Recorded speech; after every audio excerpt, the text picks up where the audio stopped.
how to use Dreamface AI video generator application.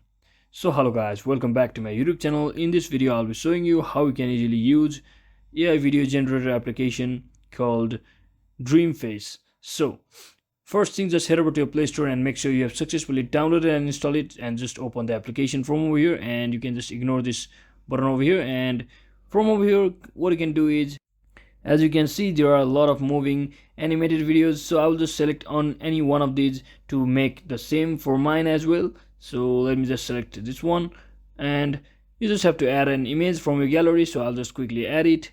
So as you can see, I've added an image and now it should be moving. I will just have to describe my video over here, as you can see.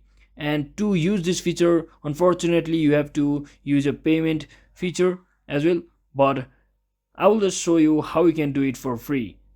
So once you click on this animate, and after selecting any of the template, just tap on this animate button over here, and it will automatically animate your videos or photos just like this. So as you can see, my picture is now moving and being animated, and you can also save it on your device by simply tapping on this device, and you can also try it out other templates provided down below over here as well. So that is it for today guys.